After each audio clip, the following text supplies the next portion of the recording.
Durante 46 años mantuvieron a una reina encerrada en un castillo. No era una prisionera cualquiera, era la reina legítima de España, la dueña legal del trono de Castilla y Aragón, el reino más poderoso del mundo en ese momento. Y las personas que la encerraron no fueron sus enemigos, fueron su propio padre, su propio hijo, y los hombres que más tenían que ganar con que ella nunca pudiera gobernar. La historia oficial dice que Juana estaba loca, pero hay algo que esa historia oficial nunca explica del todo. Si estaba tan loca, ¿por qué necesitaron guardias armados durante 46 años para mantenerla encerrada? ¿Por qué le confiscaban las cartas antes de que pudiera enviarlas? ¿Por qué cuando los rebeldes llegaron a liberarla en 1520 el miedo de Carlos I fue tan grande que mandó un ejército entero a volver a encerrarla? Los locos no necesitan guardias. Los locos no necesitan censura de correo. Los locos no son una amenaza política capaz de levantar a un reino entero en su nombre. Juana era las tres cosas a la vez. Y alguien se pasó medio siglo asegurándose de que nadie lo supiera. Esto es lo que pasó de verdad. Capítulo 1. La reina que nadie esperaba. Juana nació el 6 de noviembre de 1479 en Toledo. Era la tercera hija de Isabel la Católica y Fernando de Aragón. Los reyes católicos, los dos monarcas que acababan de unificar España, que financiarían el viaje de Colón 13 años después, y que en ese momento eran considerados los soberanos más hábiles y poderosos de toda Europa. Nadie esperaba que Juana gobernara nada. Tenía dos hermanos mayores por delante en la línea de sucesión. Juan, el heredero varón, el más querido, el que había sido educado desde la cuna para ser rey. E Isabel, la mayor de las hijas, prometida al rey de Portugal. Juana era la tercera, la de repuesto. En la política dinástica del siglo XV eso significaba una sola cosa. Sería usada para una alianza matrimonial conveniente con algún reino extranjero. Un instrumento diplomático con vestido real. Y así fue exactamente. Con apenas 16 años la embarcaron rumbo a Flandes para casarse con Felipe de Habsburgo, hijo del emperador Maximiliano I del Sacro Imperio Romano Germánico. Los Habsburgo controlaban el centro de Europa. La alianza era perfecta para España. Nadie le preguntó a Juana qué pensaba al respecto. Pero lo que nadie calculó en esa ecuación perfecta es que Juana iba a ver a Felipe por primera vez y que todo iba a descontrolarse de una forma que nadie en la corte española había previsto. Según las crónicas de la época, Juana lo vio llegar a la ceremonia de recepción y pidió inmediatamente que los casaran ese mismo día. Sin esperar a los días de protocolo establecidos, sin esperar a la ceremonia oficial que estaba planificada. Ese mismo día, Felipe, que no era precisamente conocido por su contención, accedió encantado. Los casaron esa misma tarde en una ceremonia apresurada. Lo que nadie le contó a Juana en ese momento es que Felipe era así con prácticamente todas las mujeres que encontraba. Y lo que nadie le contó a Felipe es que Juana no iba a tolerar eso ni un solo día. Capítulo 2. El hombre que la rompió. Felipe de Habsburgo tenía amantes. Muchas. Lo hacía con una despreocupación que rozaba el desprecio hacia su esposa. En la corte flamenca de finales del siglo XV, las infidelidades de los nobles eran casi una costumbre aceptada. Las esposas miraban hacia otro lado, guardaban las apariencias, cumplían con su función reproductora y política, y callaban. Juana no calló. Juana reaccionó de una forma que escandalizó a toda la corte flamenca y que las crónicas de la época describieron con un detalle que mezcla el morbo con el juicio moral. Confrontaba a Felipe directamente en público. Le perseguía por los pasillos del palacio cuando sospechaba que iba a ver a algún amante. En una ocasión documentada atacó físicamente a una de las favoritas de Felipe y le cortó el cabello. En otra se negó a comer durante días enteros. En otra ocasión se encerró en sus habitaciones durante semanas y se negó a recibir a nadie. La corte flamenca interpretó todo esto como prueba irrefutable de locura y desequilibrio mental. Los médicos de la época la diagnosticaron con melancolía y celos patológicos. Pero hay una pregunta que vale la pena hacerse. ¿Qué habría pasado si en lugar de ser una reina del siglo XVI hubiera sido cualquier otra mujer en cualquier otro contexto? Una mujer joven, sola en un país extranjero cuyo idioma apenas dominaba, casada con un hombre que la humillaba públicamente de forma constante y deliberada, que reacciona con rabia visible ante esa humillación. En cualquier otro contexto eso se llamaría respuesta normal ante una situación insostenible. En el contexto de la corte flamenca del siglo XVI se llamó locura. Y esa palabra, una vez pronunciada en voz alta por las personas adecuadas, iba a perseguir a Juana durante el resto de su vida. Mientras tanto en España ocurría algo que nadie había previsto. En 1497 murió su hermano Juan, el heredero, con apenas 19 años. Tuberculosis. En 1498 murió su hermana Isabel en el parto de su primer hijo. En 1500 murió también ese bebé. En 3 años la línea de sucesión al trono más poderoso de Europa había quedado diezmada por completo. Y Juana, la hija de repuesto, la pieza de intercambio diplomático, se encontró de repente siendo la heredera directa de Castilla y Aragón. El trono iba a ser suyo. Y había una cantidad enorme de personas muy poderosas para las que eso era un problema muy serio. Capítulo 3. El cadáver y los caminos de Castilla. Felipe murió el 25 de septiembre de 1506 en Burgos. Tenía 28 años. La causa oficial fue una fiebre repentina que los médicos de la época atribuyeron a haber bebido agua fría después de un partido de pelota en pleno verano castellano. Algunos historiadores posteriores han señalado la posibilidad del tifus. Otros, una minoría pero no insignificante, nunca han descartado completamente el veneno, aunque no existen pruebas definitivas en ningún sentido.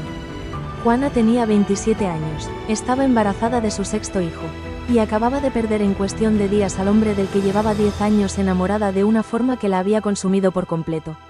Lo que hizo a continuación es lo que la historia convirtió en el símbolo definitivo de su supuesta locura. Se negó a separarse del cadáver. Ordenó que el ataúd permaneciera abierto para poder verificar regularmente que Felipe seguía muerto.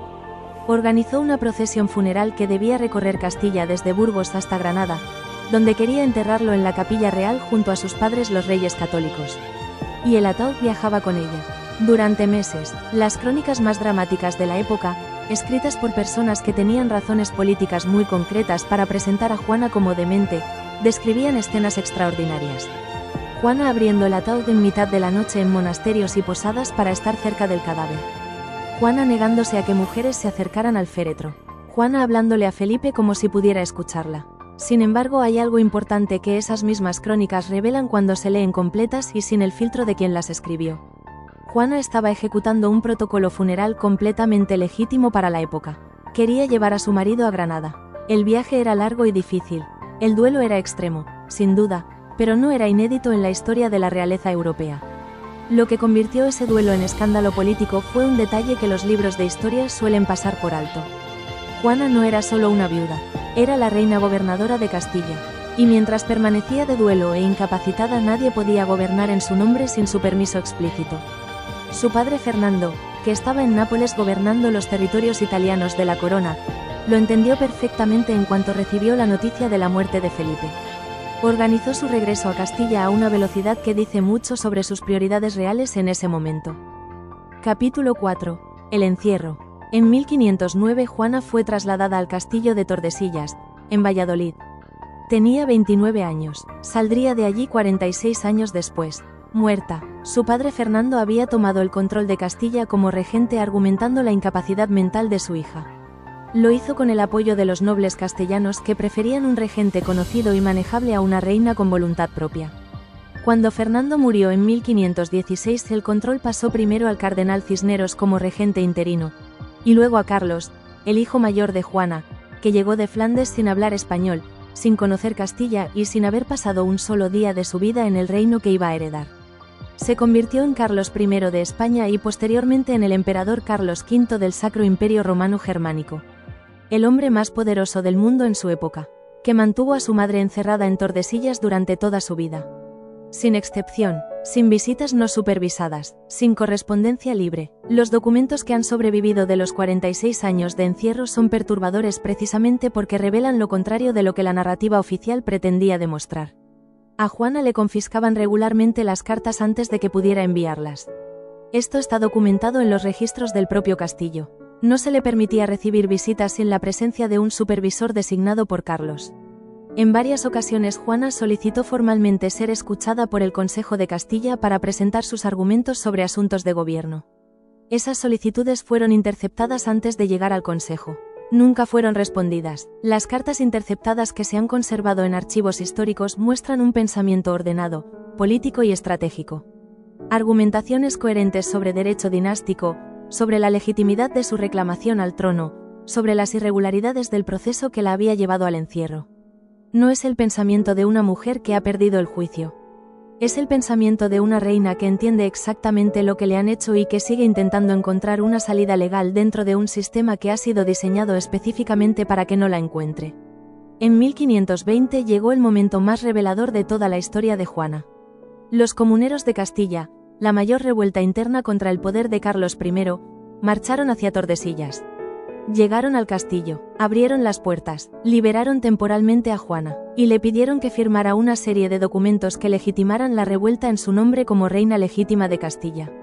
Juana los recibió, los escuchó, y se negó a firmar, no porque no entendiera lo que le pedían, sino porque entendía perfectamente que firmar esos documentos significaría una guerra civil abierta contra su propio hijo. Y Juana, pese a todo lo que Carlos le había hecho, no estaba dispuesta a eso. Los historiadores que argumentan su locura nunca explican bien este episodio, porque la decisión de Juana en ese momento no es la decisión de una persona sin juicio. Es la decisión de una política experimentada que está calculando consecuencias a largo plazo en una situación de presión extrema. Los comuneros fueron derrotados por el ejército de Carlos en 1521. Juana volvió al encierro, esta vez con medidas de seguridad considerablemente más estrictas que antes. Carlos no volvió a arriesgarse. Capítulo 5. La pregunta que nadie quiere responder. Juana murió el 12 de abril de 1555 en Tordesillas. Tenía 75 años. Había pasado 46 de ellos encerrada entre esas mismas paredes. La pregunta que los historiadores llevan siglos debatiendo sin llegar a un consenso definitivo es aparentemente simple.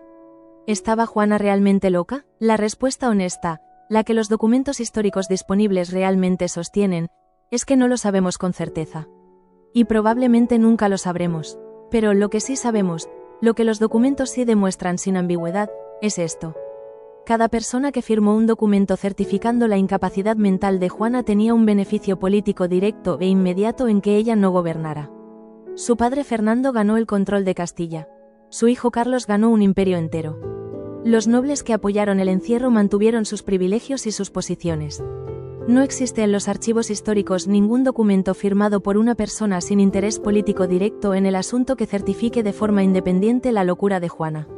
Ninguno. Los episodios de comportamiento extremo que se documentaron ocurrieron todos en contextos específicos y comprensibles. La confrontación con las amantes de Felipe fue una respuesta a humillaciones públicas repetidas. El duelo extremo tras la muerte de Felipe fue la reacción de una mujer joven ante una pérdida devastadora en circunstancias de soledad extrema. Los episodios de encierro voluntario en sus habitaciones ocurrieron siempre después de confrontaciones políticas directas. Ninguno de estos episodios ocurrió de forma espontánea y sin causa. Y durante los 46 años de encierro en Tordesillas, que es el período para el que tenemos más documentación externa, no existe un solo testimonio de visitante extranjero, de diplomático, de clérigo o de médico sin interés político directo que describa a una mujer que no comprende su situación o que ha perdido el contacto con la realidad. Todos, sin excepción, describen a una mujer que comprende perfectamente lo que le han hecho, que recuerda con exactitud los detalles de su historia, que argumenta con coherencia sobre su situación y que simplemente no puede hacer nada al respecto porque el sistema que la rodea ha sido construido específicamente para que sea así. Juana la Loca es el nombre que le puso la historia. Pero la historia la escribieron exactamente los hombres que se beneficiaban de ese nombre. Su padre que ganó un reino. Su hijo que gobernó un imperio. Los cronistas que cobraban de esos mismos hombres. Y durante 500 años ese nombre ha funcionado perfectamente. Ha convertido a la reina legítima de España en un personaje pintoresco de la historia trágica.